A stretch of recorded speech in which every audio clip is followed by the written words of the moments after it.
Today we're going to take a look at the Starter Store app. Now the Starter Store app is an application that's available currently at RABBITMACHT that allows you as a seller to get up and running really quickly with your own store.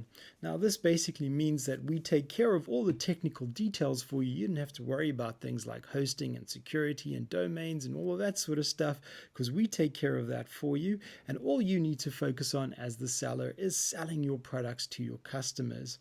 We work with you as individuals, making sure that you get your store up and running as quickly as possible and looking the way and working the way that you want it to.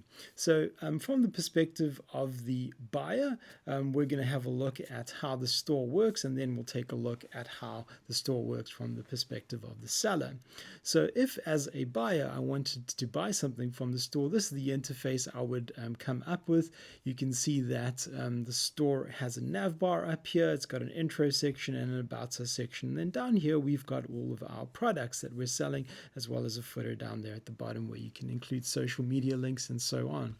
The store works equally effectively on both a desktop as well as tablets as well as mobile devices. In other words, the store is fully responsive. So you don't have to worry about your customers getting a poor experience on their phones. You can make equally as effective purchases on your phones. So with regards to the store, let's say we wanted to make some purchases as a customer. We would simply go to the website and then we would start shopping. So for example, if I wanted to buy a hat, I could just simply add the hat to the cart. I could change the quantity here and update it if I wanted to. Let's say if I wanted to buy some boxes, I could just click on the boxes and it would bring me up an interface with additional qualities for the boxes that I wanted to purchase, and then I could modify those properties over here. So let's say, for example, you wanted to provide your customers with the options for different sizes or different colors, or if you were, say, for example, selling pictures, you could give them the option to have the pictures framed or unframed.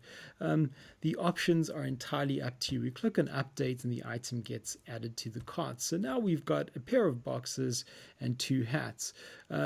We could also reduce the item count here if we wanted to, whatever we wanted to do. Each one of the items works the same way. So it just provides your customers with a very consistent interface. So at this point, we're happy with our purchases. We're just going to purchase a hat and a pair of boxes, and we're going to go ahead and check out. So it's always a good idea to make sure that your customers are creating their own account within your store, because it just gives you access to your customer's email address, and therefore you could provide your customers with effective marketing. So however you do that, it's always a good way to make sure that you're getting your customers to sign up for an account. So what we can do is we could either, as a customer, check out as a guest. That's also fine. So you don't have to create an account, but we're going to go ahead and say sign up for this store's account, and then we'll have a look at the process with regards to how the sign up works. So with regards to the sign up, of course, you're just going to go to the login section, and of course, because we don't have an account, we're going to have to sign up for a new account. Let's go ahead and create a username. So we'll make our user's name Michelle, and we'll make her email michelle@myemail.com, or whatever you want it to be. And then you've got to make sure that you've got the correct sort of criteria for password. Now, of course, your passwords should have the same sort of criteria that you would utilize in any account. Make sure that your customers are inputting secure passwords. All of that sort of stuff is built into the backend, so it's not something you really have to worry about. But of course, if you wanted to add some extra text with regards to that criteria, that's also possible. So at this point, we're good to go. We've set up Michelle's account. We're just going to go ahead and click submit. This then processes our request. So in other words, it's building this into the database. And now we can see that it says, thanks for registering, Michelle. Please check your email for further instructions. So this is great. At this point, we know that Michelle was added to the database. And now we can go and check on Michelle's email address to make sure that we have the ability to confirm our account. So we're just using MailTrap here for the purposes of testing the email. We're going to log in to our MailTrap account, and when we log into our MailTrap account, you'll see there it is. Please confirm your email address, michelle@myemail.com. There it is, and says, "Hi Michelle, welcome to the Starter Store app. Please click on the link to validate your email address." Now, of course, what's happened here is a unique email has been created for Michelle, and that contains Michelle's encrypted information, which she would have to then confirm. So what really happened there is that we were just validating that Michelle is a real person and not a bot, because she has an email address, and therefore she would have had to have went through the whole process of creating that email address with captures, validating that she's a human, and so on and so forth. So we're just leveraging on, say, something like a Gmail or whatever it is that her email address is. So at this point in time, she's confirmed her email address, and then she's ready to go ahead and log in. So it says, "Thanks for confirming your details. You can now log in." So at this point, great, you can see that we've clicked on the login button. What that really did was it confirmed her email address in the database, meaning that now we can be sure that she's an actual person, and now she is ready to go ahead and log into the store. Now you can see that there her cart is still, the items she added to her cart are still there. We're just going to log in as Michelle. Now, of course, if you forget your password, you can always go ahead and reset it. But as you can see, Michelle's cart was transferred from her guest interface to her own personal account.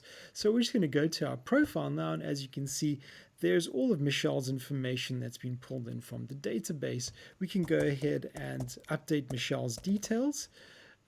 So let's say her name is Michelle Morse. She lives in 203 building. On 17 Street Road, whatever her address is.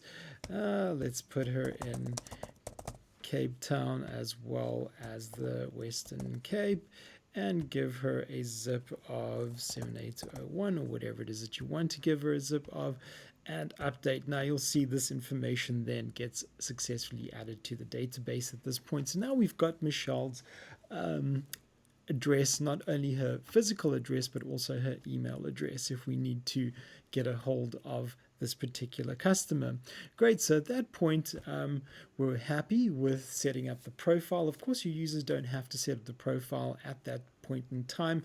It's just great in terms of like them having the ability to input that information so that we can contact them either way if we need to. So Michelle is now ready to go ahead and check out. So we're just going to check out, and it says to us our total is $378, and there's Michelle's information that was pulled in from the database. Now it's worth noting at this point that although this information has been pulled in from the database, if, for example, you wanted to check out but use a different delivery address, that's also perfectly acceptable. You can change this to a different delivery address, and this is the delivery address that will be utilized in your when the parcel is sent out. So at this point, we've just changed the delivery address. We've kept the email address the same. But this is really great in terms of, like, say, for example, if you want to check out and send your parcel to somebody else as a gift, for example. You must agree to the terms of use, and your terms of use can all be found under there. If you want to add your own terms of use, go ahead and update, and that's just added that information or store that information so that when we check out, that information is available to us. We're just going to go ahead and use PayPal to check out this time. Now you can check out either with PayPal, or you can check out with PayPal, or you can check out with a credit card, MasterCard, Visa, whatever it is that you want to check out with. So we're going to log in to Michelle's PayPal account. And you'll see now it tells us, great, hi Michelle, $378.95. That's your checkout. Would you like to check out? And we're going to say yes, we would like to check out. We pay now, and it takes us back to the site. If it's successful, it says, thanks for your purchase, Michelle. And then it tells us your order number is, and then it builds an order number for us. And that's a unique order number. It's worth your customers recording that order number just so that they can track the order, of course. But if they don't record the order number, that's not a problem. You can just go back to your account setting, and under your orders, you'll find the order number again under your first order. As soon as that order goes through successfully, your package goes into the state of processing, and then as it moves through the different stages of being delivered, you can update that for your customers. Great. So at that point, we were just able to accept that payment and then process the order. And now our customer is just simply awaiting to have that order delivered to them. What also happened is when we checked out with that order, if we go back to Michelle's email address, we'll see Michelle got an order confirmation email where it says, thank you for your order. Sit back and relax while we take care of it for you. Now, you'll also notice that the address to which we're delivering is the address that was entered at checkout. It's not the address that was entered into Michelle's profile. She chose a different address at checkout. So at this point in time, there's the details of the order, the amount, and Michelle is simply just waiting for her order to arrive at this point. So from Michelle's point of view, if we log back into Michelle's PayPal account, you'll notice that Michelle just made a payment of $378.95. There it is, and it was made to the store owner, which of course is Linda Daniels. Of course, that will be replaced with your store's name. So at that stage, your order is completed, and all that's left for you to do as the seller is just to simply fulfill the order.